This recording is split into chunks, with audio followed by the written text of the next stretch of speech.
Hey everyone, it's Mrs. Nasers with Emmy. You want to come up here? Come in. Turn around. Turn this way. Tell them hello. Say hi. And we hope you're having a really good day. The weather is really nice out, so I hope you take some time today to head outside, read your favorite book outside, play with some chalk. Enjoy this really nice weather that we're having. We are going to read Chapter 13 from Charlotte's Web today by E.B. White. Thank you, Scholastic, for giving me permission to read your book. Chapter 13, Good Progress. Far into the night, while the other creatures slept, Charlotte worked on her web. First, she ripped out a few of the orb lines near the center. She left the radial lines alone, as they were needed for support. As she worked, her 8 legs were a great help to her. So were her teeth. She loved to weave, and she was an expert at it. When she finished ripping things out, her web looked something like this. A spider can produce several kinds of thread. She uses a dry, tough thread for foundation lines, and she uses a sticky thread for snare lines, the ones that catch and hold insects. Charlotte decided to use her dry thread for writing the new message. If I write the word terrific with sticky thread, she thought, every bug that comes along will get stuck in it and spoil the effect. Now, let's see. The first letter is T. Charlotte climbed to a point at the top of the left-hand side of the web. Swinging her spinnerets into position, she attached her thread and then dropped down. As she dropped, her spinning tubes went into action, and she let out thread. At the bottom, she attached the thread. This formed the upright part of the letter T. Charlotte was not satisfied, however. She climbed up and made another attachment right next to the first. Then she carried the line down so that she had a double line instead of a single line. It will show up better if I make the whole thing with double lines. She climbed back up, moved over about an inch to the left, touched her spinnerets to the web, and then carried a line across to the right, forming the top of the T. She repeated this, making it double. Her 8 legs were very busy helping. Now for the E. Charlotte got so interested in her work, she began to talk to herself, as though to cheer herself on. If you had been sitting quietly up in the barn cellar that evening, you would have heard something like this. Now for the R. Up we go. Attach. Descend. Payout line. Whoa. Attach. Good. Up you go. Repeat. Attach. Descend. Payout line. Whoa, girl. Steady now. Attach. Climb. Attach. Over to the right. Payout line. Attach. Now right and down and swing that loop around and around. Now in to the left. Attach. Climb. Repeat. Okay. Easy. Keep those lines together. Now then. Out and down in the leg of the R. Payout line. Whoa. Attach. Ascend. Repeat. Good girl. And so, talking to herself, the spider worked at her difficult task. When it was completed, she felt hungry. She ate a small bug that she had been saving. Then she slept. Next morning, Wilbur arose and stood beneath the web. He breathed the morning air into his lungs. Drops of dew, catching the sun, made the web stand out clearly. When Lurvy arrived with breakfast, there was the handsome pig over him. Woven neatly in black letters was the word terrific. Another miracle. Lurvy rushed and called Mr. Zuckerman. Mr. Zuckerman rushed and called Mrs. Zuckerman. Mrs. Zuckerman ran to the phone and called the Arables. The Arables climbed into their truck and hurried over.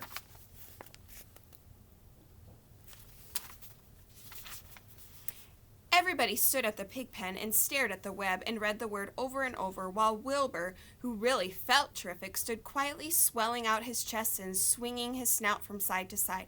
Terrific, breathed Zuckerman in joy, admiration. Edith, you'd better phone the reporter on the Weekly Chronicle and tell him what has happened. He will want to know about this. He may want to bring a photographer. There isn't a pig in the whole state that is as terrific as our pig.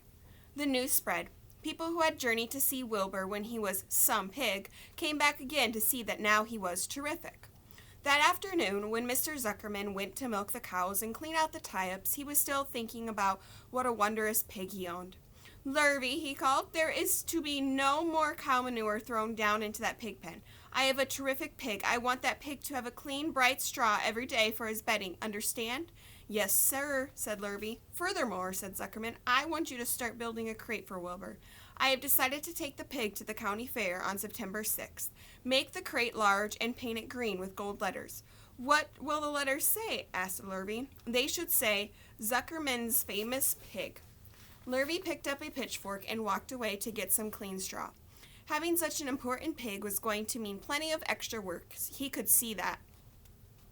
Below the apple orchard at the end of the path was the dump where Mr. Zuckerman threw all sorts of trash and stuff that nobody wanted anymore. Here, in a small clearing hidden by alders and wild raspberry bushes, was an astonishing pile of old bottles and empty tin cans and dirty rags and bits of metal and broken bottles and broken hinges and broken springs, dead batteries and last month's magazines, old discarded dish mops and tattered overalls, rusty spikes and leaky pails and forgotten stoppers, and useless junk of all kind, including a wrong-sized crank for a broken ice cream freezer.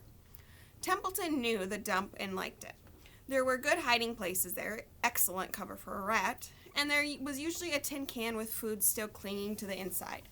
Templeton was down there now, rummaging around. When he returned to the barn, he carried in his mouth an advertisement he had torn from a crumpled magazine. "How's this?" he asked, showing the ad to Charlotte. "It says crunchy. Crunchy would be a good word to write in your web." "Just the wrong idea," replied Charlotte. "Couldn't be worse. We don't want Zuckerman to think Wilbur is crunchy. He might start thinking about crisp, crunchy bacon and tasty ham. That would put ideas into his head. We must advertise Wilbur's noble qualities, not his tastiness. Go get another word, please, Templeton." The rat looked disgusted, but he sneaked away to the dump and was back in a while with a strip of cotton cloth. "How's this? It's a label off an old shirt." Charlotte examined the label. It said, "Pre-shrunk."